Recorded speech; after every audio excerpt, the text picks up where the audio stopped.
ప్రభుత్వ కార్యదర్శులతో సీఎం రేవంత్ భేటీ సర్వీసు సెక్టార్ని పూర్తిగా ప్రక్షాళన చేయాలి. ఫ్యూచర్ సిటీపై అధికారులు దృష్టి పెట్టాలని ఆదేశం.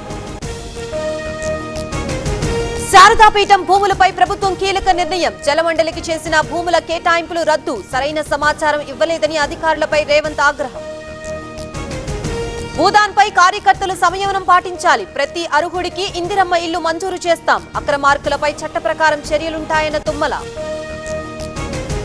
భూదాన్ భూముల్లో పేదల ఇళ్ల కూల్చివేత సరికాదు. మైనింగ్ కోసం శారదాపీఠాన్ని తొలగించే యత్నం. రేపు ఖమ్మంలో పేదల్ని పరామర్శిస్తానన్న రామచంద్రరావు.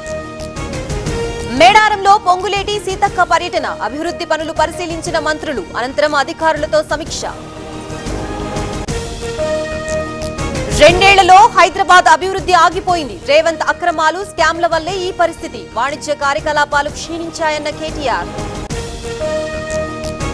రాష్ట్రంలో రజాకార్ల పాలన నడుస్తోంది. కామారెడ్డి అంశాన్ని సభలో నిలదీస్తాం. బాన్సువాడకి మళ్లీ వచ్చి తీరుతామన్న ఏలేటి. అనంతపురంలో నారాయణ పర్యటన. ప్రతి నెల పండుగల పెన్షన్ల పంపిణీ. 18 నెలల్లో 53,000 కోట్లు ఖర్చు చేశామన్న మంత్రి. రాయలసీమ లిఫ్ట్ పనులు నిలిచిపోయాయి. కూటమి సర్కార్ నిర్లక్ష్యంగా వ్యవహరిస్తోంది. కేంద్రంపై ఒత్తిడి చేయట్లేదన్న సజ్జల.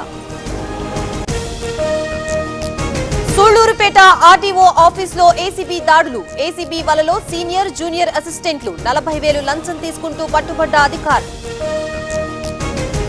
ఏయూ శతాబ్ది ఉత్సవాలపై లోకేష్ సమీక్ష. ఏయూకి పూర్వ వైభవం తీసుకొస్తాం. 100 ఏళ్ల విజన్ యాక్షన్ ప్లాన్ రూపొందించాలన్న మంత్రి. మంచిర్యాలలో దొంగ నోట్ల ముఠా గుట్టురట్టు. 12 మంది నిందితులు అరెస్ట్. 6 లక్షల ఫేక్ కరెన్సీ, 3 కార్లు సీజ్.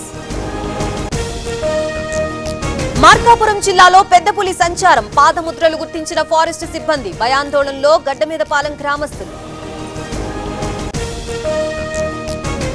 గుజరాత్ సానంద్ లో ప్రధాని పర్యటన. సెమీ కండక్టర్ ప్లాంట్ ని ప్రారంభించిన మోదీ. 2,000 మందికి ఉపాధి కలుగుతుందన్న పీఎం.